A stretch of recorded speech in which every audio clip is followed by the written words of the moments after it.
जरा सोचिए, एक ऐसी किताब जिसे 1300 सालों तक दुनिया की नज़रों से छिपा कर रखा गया। इस खास पेशकश में हम सीधे एक ऐसे रहस्य की गहराई में उतरेंगे जिसने सदियों से लोगों के रोंगटे खड़े किए हैं। हम बात कर रहे हैं एक ऐसे डार्क मैनुअल की जिसके बारे में सोर्सेज दावा करते हैं कि यह न सिर्फ मौत की सटीक भविष्यवाणी कर सकता है, बल्कि अनदेखी ताकतों को भी अपने इशारों पर नचा सकता है। तो चलिए, बिना किसी देरी के इस सफ़र की शुरुआत करते हैं। अब यहाँ एक बहुत ही बड़ा और सच कहूँ तो थोड़ा खौफनाक सवाल उठता है।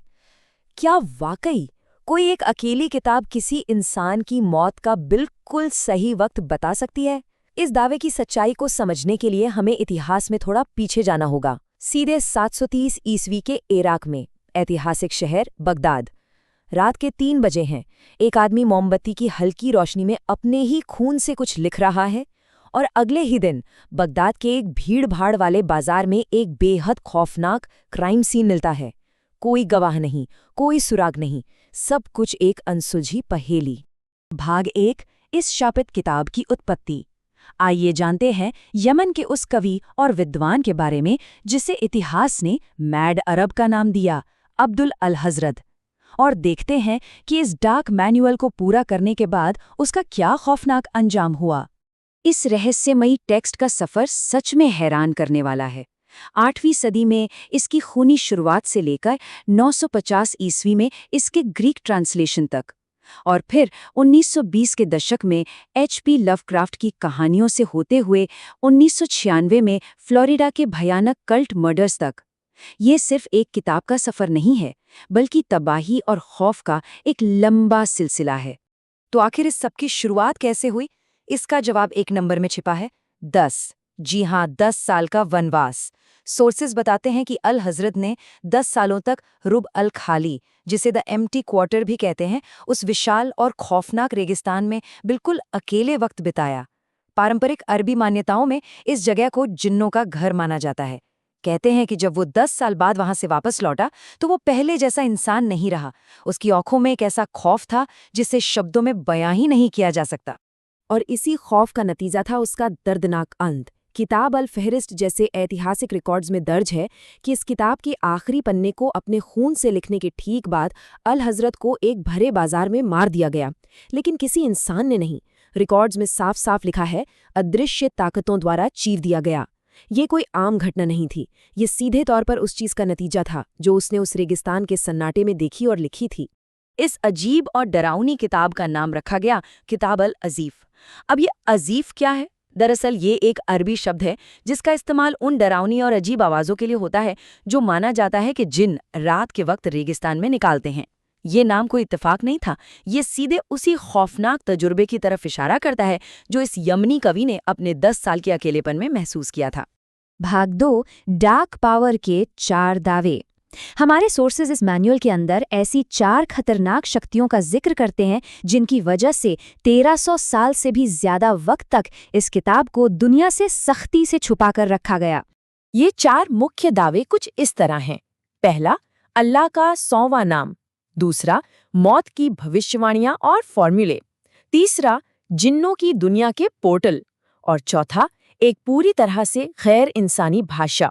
ये 4 दावे कथित तौर पर इंसानों को परम नियंत्रण यानी अल्टीमेट कंट्रोल का एक ऐसा झूठा भ्रम देते हैं जो सीधे तौर पर ईश्वरीय सत्ता को चुनौती देता है। चलिए पहले दावे को गहराई से समझते हैं। किताब कहती है कि अल्लाह का एक गुप्त 100वां नाम है। सोर्सेस के मुताबिक अगर कोई ये नाम जान ले तो वो जिन्नों को पूरी तरह से कंट्रोल कर सकता है। लेकिन इस्लामिक स्कॉलर्स ने इसे तुरंत शिर्क करार दिया, यानी बहुदेववाद या ईश्वर के साथ किसी और को साझीदार बनाने का घोर पाप। उनके मुताबिक ये तौहीद यानी ईश्वर के एक होने के सिद्धांत को सीधी और बहुत बड़ी चुनौती थी। दूसरा दावा तो और भी ज्यादा विचलित करने वाला है। इसमें कुछ ऐसी ग्रहों की अलाइनमेंट और गणितीय कैलकुलेशंस दी गई हैं जो कथित तौर पर किसी भी इंसान की मौत की सटीक तारीख बता सकती हैं। हैरानी की बात तो ये है कि ये किताब ऐसे फॉर्मूले भी देती है जिससे उस मौत के समय को बदला जा सके। जाहिर सी बात है, इस काम को सीधे तौर पर कुफ्र यानी घोर अविश्वास माना गया, क्योंकि मौत का समय बदलना पूरी तरह से ईश्वरीय सत्ता का हिस्सा है, इंसान का नहीं। अब आते हैं तीसरे दावे पर, जो असल में एक खौफनाक हाउ टू गाइड की तरह काम करता है। इसमें 3 साफ स्टेप्स हैं। पहला कदम, दुनिया की उन खास जगहों को खोजना जहां हमारे और जिन्नों के बीच का पर्दा कमजोर है। दूसरा कदम, कुछ अजीब मंत्रों को पढ़कर उस पर्दे को और पतला करना। और फिर तीसरा कदम, इंसानी दुनिया और जिन्नों की दुनिया के बीच की उस फिजिकल दरवाजे या पोर्टल को खोल देना। और आखिर में इस किताब का एक हिस्सा एक बिल्कुल ही अनजान और एलियन स्क्रिप्ट में लिखा गया है। उस दौर के विद्वान बताते हैं कि ये लिखावट ना तो अरबी है, ना हिब्रू और ना ही ग्रीक। ये किसी भी जानी मानी इंसानी भाषा से नहीं मिलती।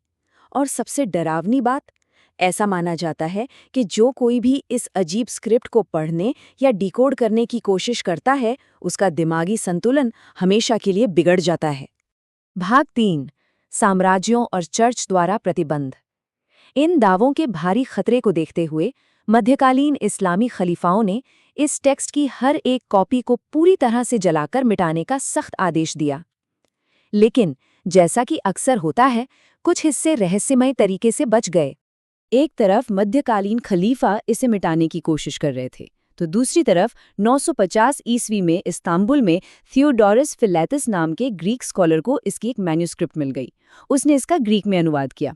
भले ही ग्रीक ऑर्थोडॉक्स चर्च ने इसे तुरंत शैतान की किताब बताकर बैन कर दिया हो, लेकिन नेक्रोनोमिकॉन के नाम से जानी जाने वाली इस किताब की कॉपियां कथित तौर पर आज भी वेटिकन और ब्रिटिश लाइब्रेरी के हाई सिक्योरिटी आर्काइव्स में कैद हैं।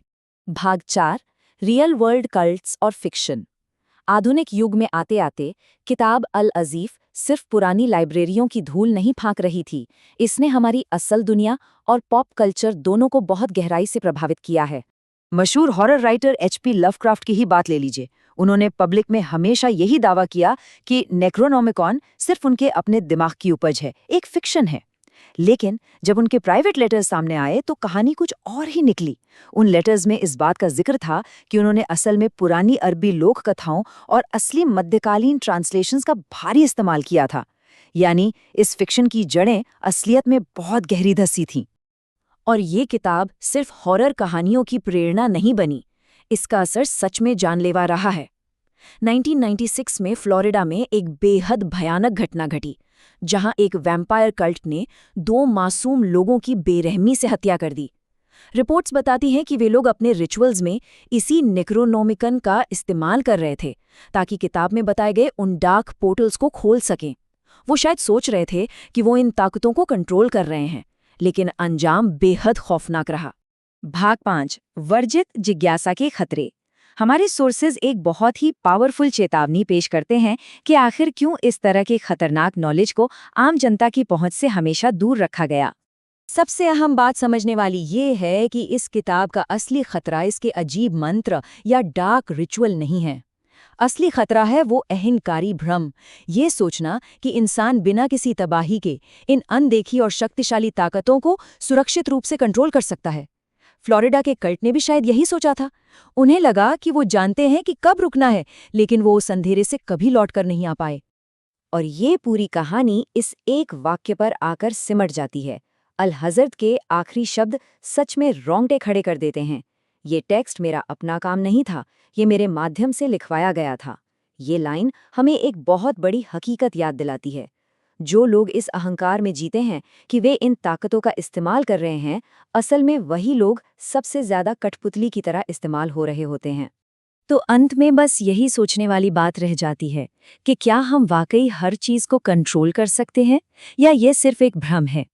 खैर, अगर आपको ये वीडियो पसंद आया हो तो चैनल को सब्सक्राइब करें, वीडियो को लाइक करें और कमेंट में बताएं आपको कौन सी बुक सबसे ज़्यादा पसंद आई। और हाँ, इसे शेयर करना मत भूलिएगा। मिलते हैं अगली बार।